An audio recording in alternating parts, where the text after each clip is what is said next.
here, Carolina Teague. You may have seen her on the radio or maybe doing some Sports Tonight stuff. And also, she does her little show called She Knows Best. So she's our local, female sports fanatic here. So you may have seen her around San Antonio on the local sports stations here. So welcome, Carolina. Thanks for having me back, Joe. Yeah, it's cool. We always have like side conversations and stuff like that, about sports. And we talk like this last time we are talking about the Spurs versus the Bulls, that kind of thing. And we were actually talking about who would win if they would theoretically, the teams were to meet up in the NBA Finals. Who would win this matchup? And me and you had different opinions about this. You were on the fence, then saying that no, you think that it would be a tough series, but I believe you said the Bulls would take it. And I said, no, I think the Spurs would take it. But either way, I said it was going to be uh, an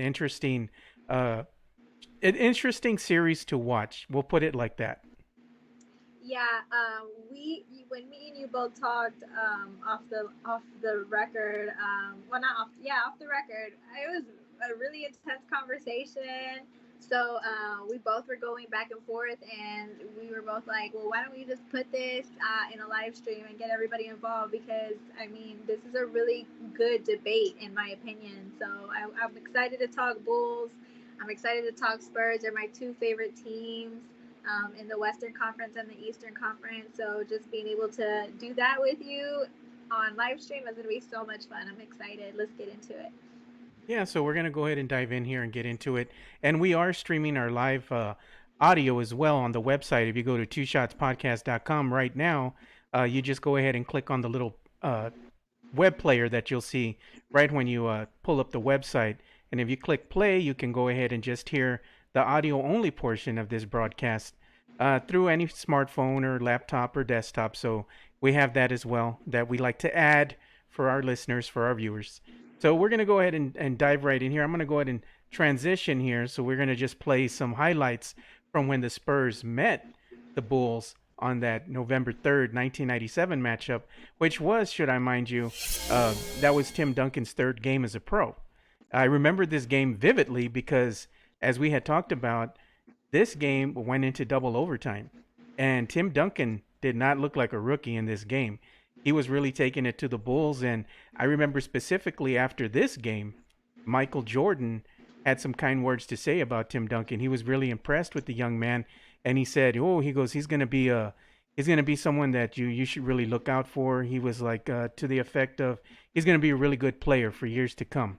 So that was kind of impressive from the great Michael Jordan to give some props to Tim Duncan in his third game as a pro. So I'm sure you remember some things as well.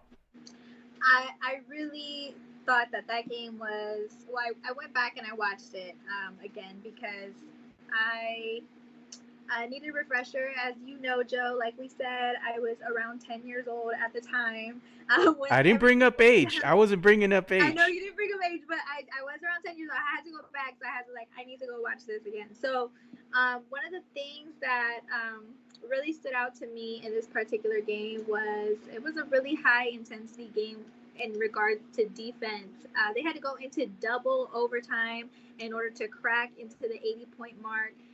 I feel like both teams played at a high physical level. And like you said, I feel like Tim Duncan got the best of their best defenders, with, of course, Scottie Pippen being out due to his injury that he didn't want to get surgery up until the beginning of the season. I felt like it was a high intensity game.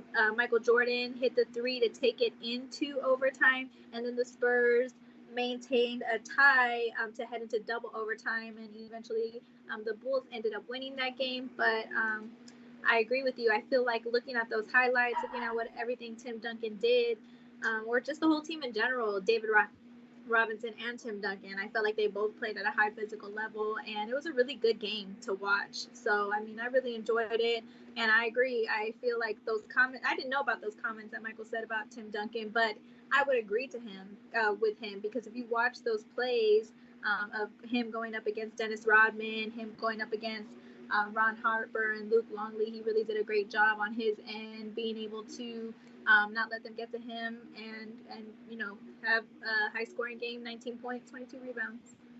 Yeah, like I said, it was only Tim Duncan's third game, and he was already looking impressive out Hmm. there. And just to be fair, we're showing some highlights here of the Spurs going up against the Bulls, and this was more of Tim Duncan's highlights of him going up against the Chicago Bulls.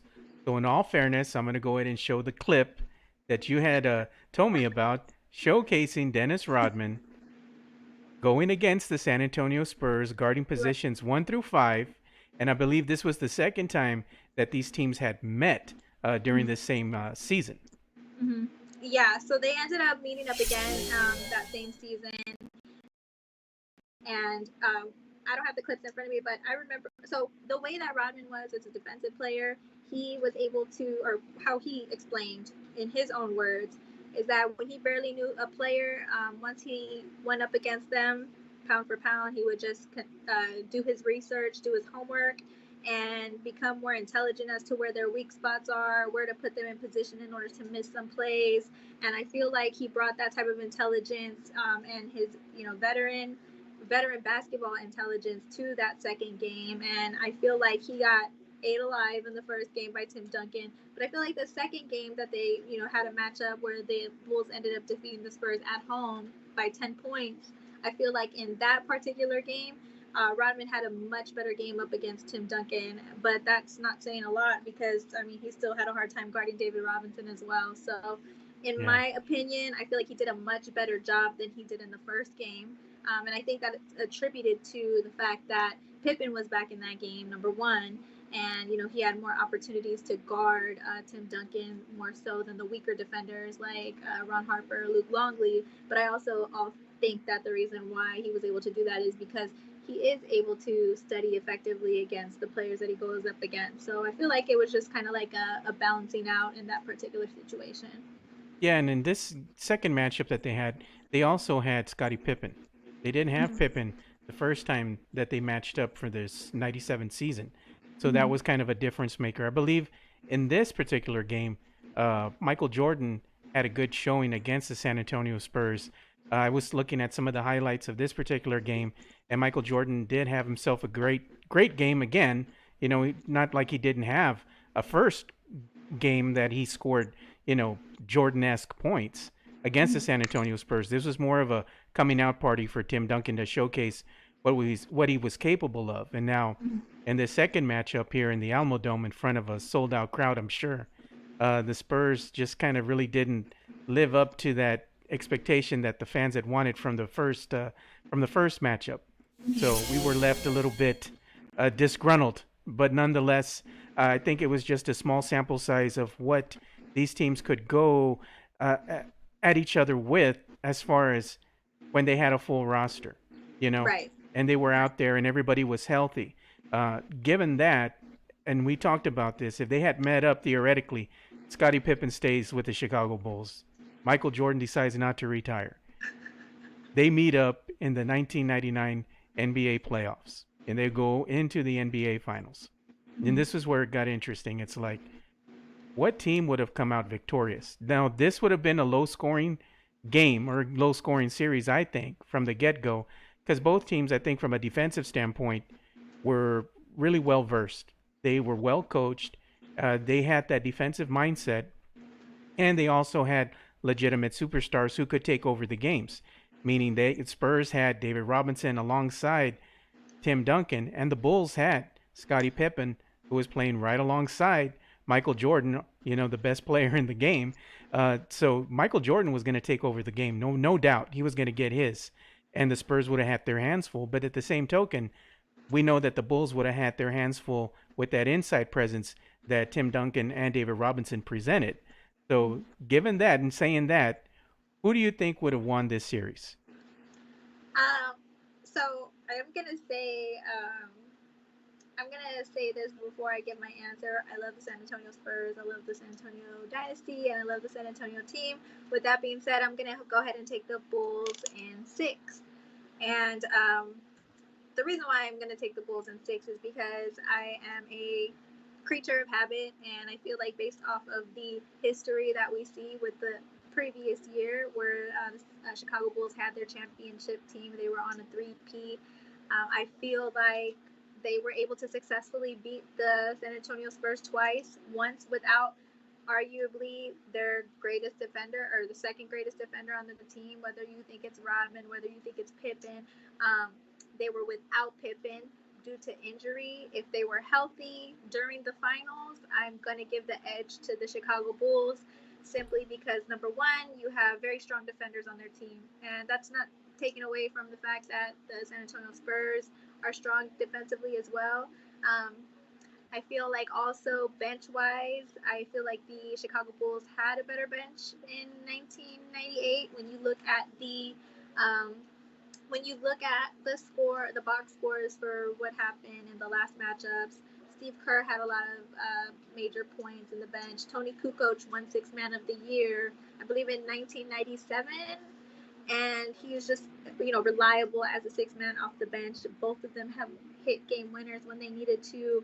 The Chicago Bulls at that time were playing at a particularly high intensity because of the situation with Jerry Krause, and a lot of Bulls players can attest to the fact that because of that high intensity, that was more motivation for them to be successful because they never knew if they were going to be coming back because of the terrible management of the Chicago Bulls. So I feel like number one, a reason why I feel like the Chicago Bulls would have won is because, like I said, they beat them two times in 1998. Another reason is because I feel like they had a successful bench or had a decent bench. I feel like defensively, they were superior. And then at the end of the day, you also have Michael Jordan, who has a win-it-all mentality. And it's really hard to go up against. And I feel like he's a pure shooter. And as far as being a well-rounded defensive player, I think that would have been the edge to allow them to win that particular series. And the reason why I say it would go into game 6 is because, as a pattern, Michael Jordan has never been in a 7-game series in the finals. So I would say 6 games, the Chicago Bulls, simply because I feel like they were a superior team at that time. I do believe that the Spurs had a stronger front court with David Robinson and Tim Duncan. Obviously, it would have been hard, and I don't think they would have been able to guard them 100% or shut them down, like Kendrick Perkins said.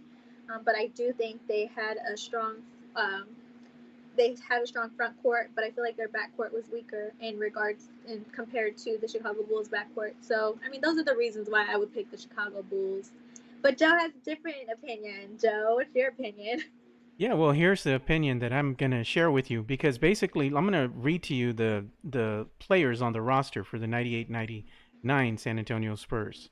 Antonio Daniels, Tim Duncan, Mario Elie, Sean Elliott, Andrew Gaze, Jaren Jackson, Avery Johnson, Steve Kerr, Jerome Kersey, Gerard King, Will Perdue, David Robinson, Malik Rose, and Brandon Williams.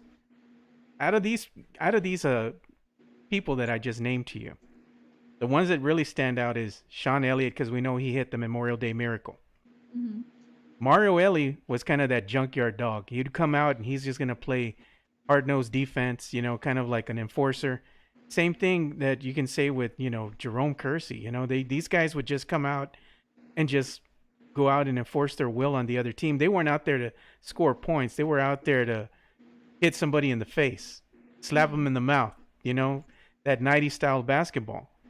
So I got to tell you, I mean, even Will Perdue, as much flack that he gets from fans, he was a pretty good guy coming off, the Spurs bench here, and he would get his minutes in limited time, and he was able to contribute, and the Spurs actually won that chip with Will Perdue out there on the floor, doing his thing for us.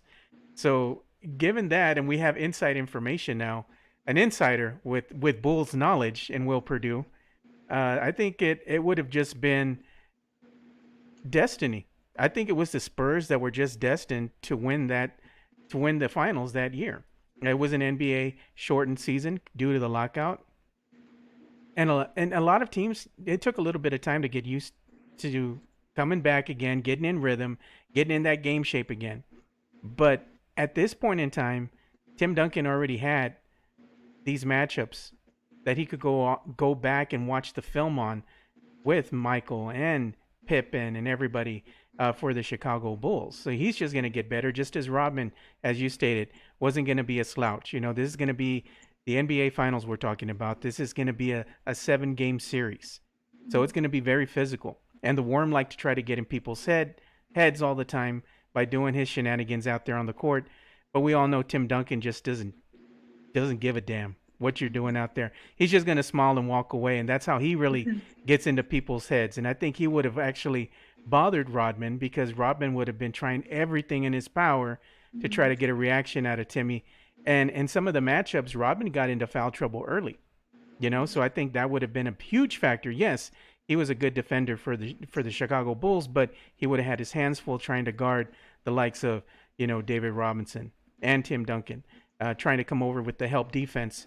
And he's going to have Harper out there. He's going to have Pippen, trying to come out and help defend here and there as needed. But I think at the end of the day, the Twin Towers would have just been too much of a juggernaut. I think with the inside presence in the paint for the Bulls to overcome. I think the Spurs would have just worn them out. They would have gotten tired in a 7 game series. And with that said, I think the San Antonio Spurs still win against the Chicago Bulls. But I think this game, it goes to 7 games, not 6. It's going to be a 7 game series, but I still had the San Antonio Spurs being victorious over the Chicago Bulls. And maybe that was just the sun setting on MJ's career at that point, because he was getting up there in age, but man, he could still ball. So I was going to say he's still going to put on a performance. That age had nothing to do with what he could do out there on the court. So he was going to do his thing. You weren't going to stop him. But everybody else, you couldn't, I guess, really depend on them scoring, I don't know, double digits, I would say, from the bench, in other words, from the bench production from that particular standpoint against the San Antonio Spurs. I think the Bulls starting 5 would have given the Spurs starting 5 a run for their money, but I think really where the game would have been won would have been coming off, the bench. That bench play, I think, would have been a big factor. So I think the Spurs bench was just a tad better, and we had Steve Kerr as well, another person who had insider knowledge. That's what I was gonna say, because that's kind of like, to me, a variable that we have to consider, because Steve Kerr left the Chicago Bulls because of the disbanding of the team due to Jerry Krause's ignorance, if you will. No, I'm just kidding. But hey, he helped you all win those chips when he was doing his thing. It don't matter. It don't matter. It's cool, I guess, but at the same time, if you want to disband the group that's winning championships, disrespectful. You disrespected Phil Jackson, and Steve Kerr would have never went to San Antonio. So I'm thinking that that's a strong variable that we should have considered before we even jumped on this conversation, because I don't think Steve Kerr would have left the Chicago Bulls. Off the bench, he was really valuable to the Chicago Bulls. In addition to Tony Kukoc, I feel like Tony Kukoc was such an underrated bench player. I mean, he won 6th Man of the Year, and I feel like that's a strong bench player to have. And I feel like Steve Kerr was also really strong as well. So I'm thinking if they keep that same team, we got Steve Kerr too. So Steve Kerr is on y'all's team, and Steve Kerr is on our team. So does that cancel each other out? Because no. you know what I mean? They were both on the same team. The only reason why they traded Steve Kerr was because Jerry Krause was going through his thing where he was disbanding everybody. So I was wondering what your thoughts on that were. Should we cancel them out when we have this imaginary debate? I don't know. It's just a weird scenario there, because if had the Bulls team stayed intact and had they met up against the San Antonio Spurs, we're theoretically saying this could have happened. The reality is it didn't happen that way. Right. That 97-98 season was the end of an era for the Chicago Bulls. Which is a good thing, because like I said, it's not a good thing. Trust me, I'm not happy about it. But at the same time, it's like you said, we will never know what could have been. But it's fun to play around with, because, you have 2 dynasty teams. To me, Spurs have their own dynasty credibility. They are one of the best dynasties, in my opinion. and then you have the Chicago Bulls, who are arguably one of the best dynasties as well. So it would have been really fun to see that matchup. But sadly, we never will. And I feel like at the end of the day, everything happens for a reason. So that's probably why we never saw what we saw. But that would have been fun to watch. Do you It, think that would have been more fun to watch than watching the Knicks versus the Spurs? I think it would have. We all know what transpired when the Knicks faced the San Antonio Spurs. It wasn't that exciting matchup that we all wanted to see. It had its moments, but still, at the end of the day, you wanted to see a little bit more. A little bit, Right. more of a competitive game than it was. You did have Latrell Sprewell, you had Allen Houston in there doing their thing, and Latrell at that time was in his prime. He never the dude Mm-hmm. never got tired. He could play the whole damn game, and it's like he never really broke a sweat. His conditioning was like next level. He's one of the few NBA players that I always watched, and I was kind of in awe of him because he just never looked like he was exhausted. Even in the fourth quarter, he had played a ton of minutes. The dude was always out there doing his thing. So I give props to Latrell, man. I like to see him in action out there on the court. But he was a Knick, so I'm not saying I'm a Latrell Sprewell fan. You I sound just like a respected the Latrell guy. I fan. respected Don't- the hell out of the guy. That's Same thing what with you Allen mean. Houston. I mean, Allen Houston was a hell of a shooter. He had a good mid-range game. He could kind of create his own shot and get to the rim. So, I liked everything I saw out of those players. It's just a supporting cast that was kind of lacking a little bit. You also had Marcus Camby. Let's not forget about him. He was a presence inside the paint, good defender. He was a decent defender, good rebounder. But he wasn't one of these guys who was gonna really give you all these points in spades. And I think Mm-hmm. that's where the Knicks kind of missed you know, their full roster. I mean, they didn't have Patrick Ewing at that time as well. So they were without him. Who knows would have happened if he was in the game? Maybe it would have gone a little bit, further. Would have been a little bit competitive. Yeah, I feel like even if Patrick Ewing was on the Knicks team at the time for that particular series, it would have been the Spurs would have won that series because, like you said, had a much better bench, multiple Hall of Famers on that team, and without Patrick Ewing, there's zero Hall of Famers on the Knicks, and they just got bodied. I think they would have gotten bodied by the Spurs all day long, even with Patrick Ewing. Um, I feel like it would have been much more fun to watch the Chicago Bulls because it would have been a bunch of star power, and like you said with Latrell Sprewell, he doesn't tire himself out. Phil Jackson said Dennis Rodman is the best athlete he's ever coached because he's tireless even at his older age. He's never gotten tired. He can run up and down the court and not get tired. So I think it would just been high intensity, high defensive uh, games, and I think it could have potentially went to Game 7. But the team that I really think that could have defeated the Bulls, if I'm being completely honest, I really think it would have been the 2014 San Antonio Spurs. I think that team would have beaten the The 98 beautiful Bulls. game would have been too much for the Bulls. It would have been too much because of the passing. They had a bunch. If you want to talk about star power, we're talking about Tim Duncan, Kawhi Leonard. Then you had Manu Ginobili, You Tony brave for saying Parker. Kawhi Leonard's name. I mean, but it's the truth. They were a younger team. Tim Duncan went at an older age, but still they had younger players, really strong players. Greg Popovich, are already a seasoned veteran coach, developed the passing game. I think that particular game with that type of intelligence about developing the passing game, even though at the time hand checking was already banned and things like that, they were doing a lot more hand checking back in the day. But I still feel like that passing game was really instrumental. It was really um, groundbreaking. So I feel like that team could have beaten the 98 Bulls. But if I'm talking about the 99 team, where there is no passing game, Greg Popovich is relatively a new coach compared to Phil Jackson and their innovative triangle offense at the time. And then you see um,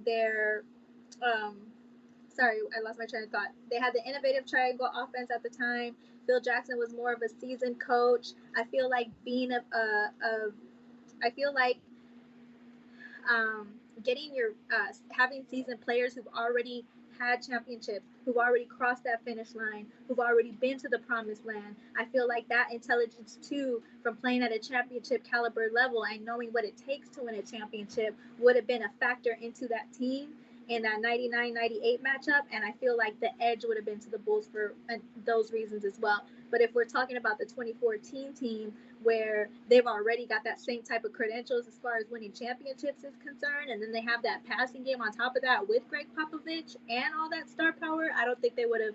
I think that would have been too much for the Chicago Bulls in 1998, and that's just my honest opinion Well, you on have that. another fan here, Tim Rodriguez, who's watching on YouTube. Says, "Hey Joe, let's be honest. The Bulls were too good. It's Mike Jordan.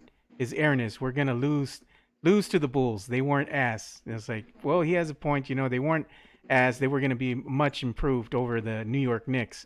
But I think, again, I just think that the San Antonio Spurs would have found a way to get one over on the Chicago Bulls. We saw that they were just that team. They were just destined to win the NBA Finals, or their first chip in that year. You had Sean Elliott just hitting that Memorial Day miracle. You had a lot of great moments in the playoffs with the San Antonio Spurs during that year. Oh, and I want to give a quick shout out to Manny from the Goods podcast. He put, "What if Miami with Zoe played the Spurs in '99?" He says that would have been a series.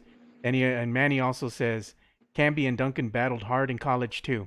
True that, but when it came to the NBA, it was a little bit different of a That's a story different there. boat. Yeah, Yeah, that's a different boat. yeah. They were on two different teams for one, and just their trajectories that they went on, their career choices with the teams that they were on, kind of helped solidify how they were going to grow as players. Marcus Camby, great college player, just when he came into the NBA, he just kind of didn't fizzle out. He just never got into that second gear where he was going to be a bona fide NBA superstar. He was a decent player in his own right. He was just not superstar status, you know? And that's the truth, So that's what all I'm going to say about that. But moving on here, I pulled up the graphic right now because we're going to talk about age here and how age plays a factor. Now, we're looking at the graphic right now that says the average team age for the San Antonio Spurs, and I'm going to go down the line here. Tim Duncan was 21. You had Avery Johnson at the time was 32. David Robinson was 32. Jaren Jackson 30. Vinny Del Negro was 31. Will Perdue 32.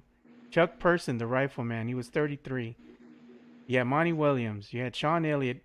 Monty Williams was 26. Sean Elliott was 29. You had Reggie Gary, I believe he was 24. Then you had Carl Herrera 31. Corey Alexander was 24. Malik Rose 23. You had Brad Lohaus, I believe, is 33, and then Willie Burton 29. You probably haven't even heard of most of these guys because I know I didn't when I was reading down the line there. So now we're gonna go ahead and go with the Bulls and their average age at the time. Now let me go ahead and pull up the right graphic because it looks like I pulled up the wrong one. So give me a second to switch that out. All right, so now we're gonna pull up the right one. Now here we go. Average team age: Michael Jordan 34, Dennis Rodman 36. You had Harper 34. You had Tony Kukoc 29. I'm trying to see who that is. I can't see. Give me a second here. See if I can get some of this screen real estate a little bigger here. All right, now I can see. You had Scottie Pippen. Okay, it was Luke Longley 29. Scottie Pippen 32. Randy Brown 29. You had Steve Kerr 32. Scott Burnell 27. Jason Caffey, who was 24. Judd Buechers 29. Bill Wennington 34. Joe Klein 36. You had Dickie, I don't know how to say his Dickie last name. Simpkins. Simpkins, there you go, 25. Then you had, who was it? Rusty LaRue 24. Keith Booth 33 or 23, I'm sorry. And then you had David Vaughn, who was 24. And this was during the 97-98 era. season, should I say. So they would have still had, most of this team intact. Theoretically, they would have been playing with some aging veterans. The Spurs roster, while they had some veterans on there that were into their 30s, they were not older than the Bulls. I think that would have been a deciding factor as well. It wasn't like you were playing with nothing but rookies. At that point in time, Tim Duncan was not a rookie anymore. This was already him going into 2 seasons he has here under his belt, you know, and he's been in some battles, He's had some tests, and he's had some knowledge now. So I think he would have taken that knowledge and alongside, David Robinson, like I said, they would have found a way to win. I just think again that the Bulls were already aging at that point in time, and I think if they would have went up against the Spurs in a 7-game series, some of their veterans would have gotten tired. It's just the nature of the beast, Carolina. Look, let me tell you something. Age ain't nothing but a number, okay? Oh man. Age ain't nothing but a number. Nah, not when it comes to that particular team. I feel like an X factor in that particular situation. They even said themselves the other day on First Take. Scottie Pippen and Dennis Rodman said if we would have had that rest due to the lockout, we would have won another championship. They would have been older, but they would have been well rested. They would have been older, but they would have been wiser. And let's not forget Michael Jordan, when he went to the Wizards, he was dropping 50 points, 40 points. He averaged 40 points in some finals matchups, too. I mean, this is not just players who are going to roll over and play dead. And I don't think it's fair to say that older players are going to be dominated by younger players because Michael Jordan was able to get up on OJ Mayo when he was in high school, and he was one of the best high school players, at that time, and he was able to guard a whole bunch of people when he played against the Wizards and put up a lot of points. So I feel like age had nothing to do with performance. I mean, it could have been maybe they were a little bit slower or particular, but like Phil Jackson said, Dennis Rodman was somebody who was the best athlete he ever coached because he never got tired. Scottie Pippen was getting a little bit older as well. I agree, but I also feel like he would have been a great defender too, and defending where he needed to be. That way, Michael was in a position to shoot, make the shots that are needed to win these games. So I think that age has nothing to do with performance, and I don't think it's unfair to say that they were older aging team because let's not forget when Tim Duncan went into the finals in 2014. He was older. He was considered aging, but did he slack off? Did he put up a bad performance? No, he still did what he had to do. So I don't think that is fair to say that just because he's older, doesn't mean he's dead. They had young players on the Miami Heat. They All had right. LeBron James. They had Chris Bosh. They had Dwayne Wade. They had players that were considerably younger than him, but he was still dominating them on the court too. So what makes us think that somebody like Michael Jordan or Dennis Rodman or Scottie Pippen or Ron Harper or anybody or Steve Kerr or anybody who was considered aging at the time or getting a little bit older would not have been able to take it to the next level and win a championship and win that series. So that's how I feel about the age argument when it comes to them. I don't think it's fair to say that just because they're aging, they're going to be tired, especially when these players would have been well rested after a lockout. I mean, they said it themselves. We would have been well rested. We would have been prepared for war. We would have been battling up against them. We're not the Spurs, but they said they would have been well rested enough to win these type of games. And I agree with them because they were the reigning world champions at the time, and they won 3 in a row. I mean, this wouldn't be their first rodeo to do that. It's not like they're an aging team going up for the first time. This would have been their 7th time, and it would have been fun to watch. Yeah, it would have been fun to watch, but let me hit you with some truths here. During the 1998-99 season, that's when Jordan retired, right? So he was out. 99-2000, retired, sat out. 2000-2001, sat out, still retired. Then he decided to come back in the 01-02 season with the Washington Wizards. The number of points that Michael Jordan was averaging for that whole season, it declined a little bit. Now I'm going to tell you, 97-98, when he was with the Bulls, he was averaging 28.7 points a game in that season. Came back in 01-02, he was averaging 22.9 points a game. Now the 02-03 season, which was his last season, he was averaging 20 points a game. So it's showing that his point production was on a decline. And you can't tell me that age wasn't just a factor it was also the people that he had around him as well, I think, Right. that played a big factor in there because let's face it, at that point in time, he wasn't the same Jordan that we were used to seeing in that 97, 98 era. But if he had stayed with the team and played, you know, well into, that 02, 03 season being his last with the Chicago Bulls, his point production probably would have still declined a little bit, but it still would have been, I think, above 23, 24 points a game. I think we just showed that even though he is one of the, well, the best player to ever play the game in the NBA, um, age and the roster around you has a big factor to play and how productive you can be when you start to become an aging superstar. Let me just say, we could bring that up with the Wizards of how his point production declined, but like you said, it's who the players The are around roster. him. Yeah, And not only the roster, the coaching too. I mean, compare true Phil that. Jackson's coaching to the coach on the Wizards. I mean, you're not going to be putting up more points if you have bad coaching, you don't have a better team around you. I mean, like the reason why they were a championship team and Michael Jordan was able to produce all those points that he produced is because Scottie Pippen was the type of player who was able to guard bigger players at the time because he was just 6'9". He was just as big as a lot of the biggest defenders in the league. He was able to utilize that utilize his size and his You're strength and gonna his tell me that defensive. Dennis Rodman at 6'6" was gonna have a chance No, against the Twin I'm Towers? not. I'm not talking about Dennis Rodman right now. I'm talking about Scottie Pippen. Okay, Scottie Pippen has said what Michael Jordan's job was to do. Like when the Bulls played the Spurs in November, Pippen was out. Michael Jordan had to play um, a more rounded defensive position than he usually plays. They depended more on him because They depended Pippen more on wasn't in him, and there. he was able to do that if they needed him to, and they ended up winning that game. But if Pippen would have been there, he would have put Michael Jordan in a position to where he's guarding the bigger players, and Michael Jordan was able to take those shots that he needed in order to win those games.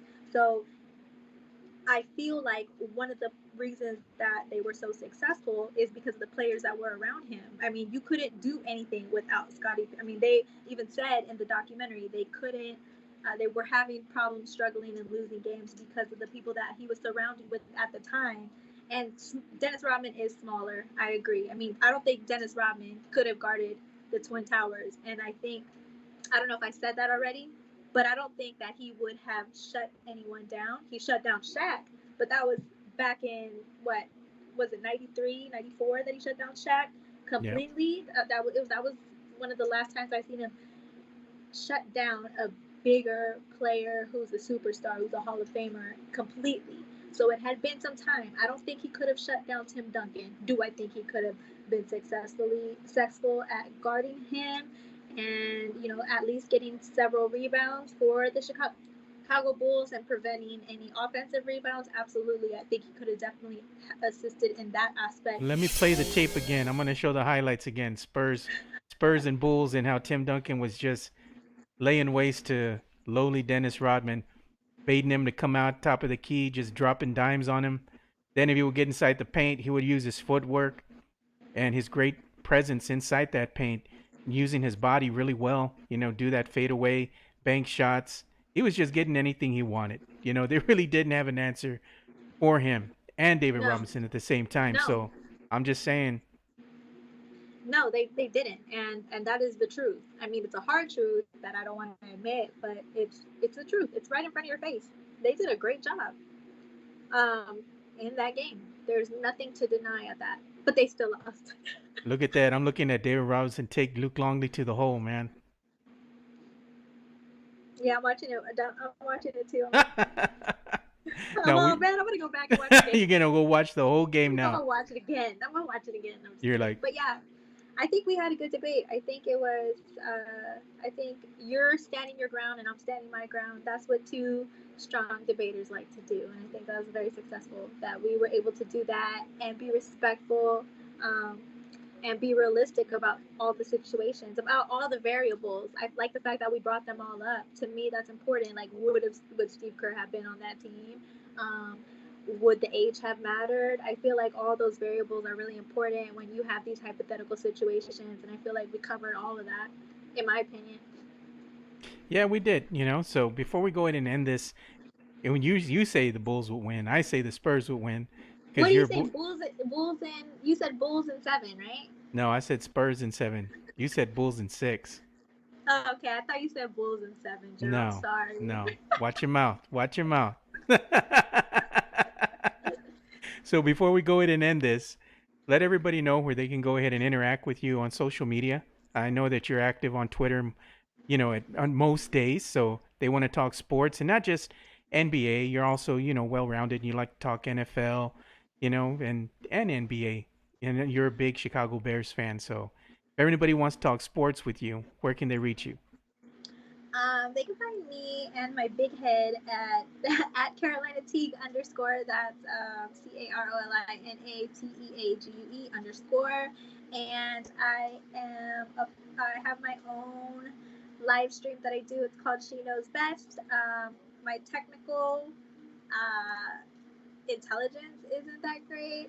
So I really love your graphics, Joe. Just wanted to compliment you on that. When I used to go on the podcast back in the day, me coming on it today, I've noticed a huge improvement, and I just wanted to let you know publicly that I think you are doing a great job with just being able to communicate what we talk about via technology, and I really like what you're doing. So I wanted to thank you for bringing me on. It's been quite some time where me and you have been on the Two Shots podcast together. So yeah, you can find me on social media at Carolina Teague underscore on Twitter, Instagram. You can also find me on Facebook. If you disagree with me, you can talk to me, and I would love to have a fun debate with you guys. I am not disrespectful. But I'm not disrespectful. I love to have strong debates. They're one of my favorite things to do. So a good debate is always fun to me. Yeah, as long as everybody's respectful. So, you can agree Yes. to disagree, but just be tasteful about it. I'm kind of the same way. People can disagree with you, but they don't have to start getting personal about it. So, Right. everybody's. Like, don't tell me I have a big head. Like, you have a big head and you're wrong. No, don't do that. Wow. That's not Wow. you said that, not me. I didn't say none of that. So I know, anyway, but okay, I'm gonna tell y'all a secret. Joe did tell me that I used to play with my Tamagotchis back in the oh day. Lord, I'm just kidding. I'm messing with you. gonna come out with the Tamagotchi. I was talking So with what? Jonas about that as well. Whoa, it's about Tamagotchis. Tamagotchi, because Jonas remembers he's from that time age, that time period right there in the 90s, 97 era, 98 era. Everybody was playing with them Tamagotchis, man. I remember that. I hated those Tamagotchis. You'd wake up the next day and I was making fun of you. I was playing around with you and I was saying, you'd put all this effort and work into your Tamagotchi. You wake up the next day and the damn thing was dead. Dead because it pooped and you didn't change the diaper. Yeah, it was terrible. My Tamagotchi was always dead every time I woke up. I was like, dang, I can't raise a kid, like, but here I am. No, I'm just kidding. We So, have to but have another discussion when about are you gonna Tamagotchis. invite me back on? Because I really like this. I'm not inviting myself back, but if you want to invite me back, by all means, I'm Yeah, we'll have to have yeah. like a roundtable discussion in this next episode that we do. I think we're gonna bring some of the peeps on here, some of my friends from Spurs Twitter. Get my Spurs Twitter peeps on here, so we can go ahead and have a roundtable discussion and talk some San Antonio Spurs and maybe some other stuff as well. So it'd be fun, get everybody else on here. Yeah, I'm down like James Anthony Brown. Just call me up and I'll be there. There you go. So that's about all the time we have for today's episode of the Two Shots Podcast. I want to thank Carolina again for coming out and being a guest, and thank you for the kind words, Carolina. I put a lot of work and effort into doing this stuff, behind the scenes. It doesn't happen just with the flip of a switch, and I ain't using no, things that you can just buy off the internet, to do all these things. I gotta make all this stuff from scratch. So Mm-hmm. thank you for your kind words. I really appreciate it, and I hope everybody else really likes everything that they're seeing here because this is a new and improved Two Shots podcast. Things are only going to get better, and we got some good things coming through the pipe. You probably are all wondering what is that Level Up Productions logo that's over here in the little window all about.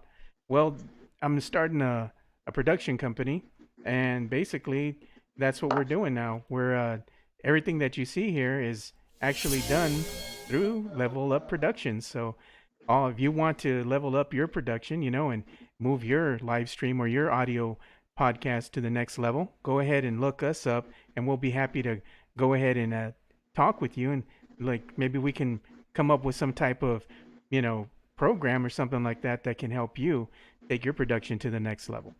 So, for Carolina Teague, I'm Joe Garcia. Thank you for watching and listening to another episode of the Two Shots Podcast. And like we always say, spread the love, stop the hate, and be kind. We're out. Peace.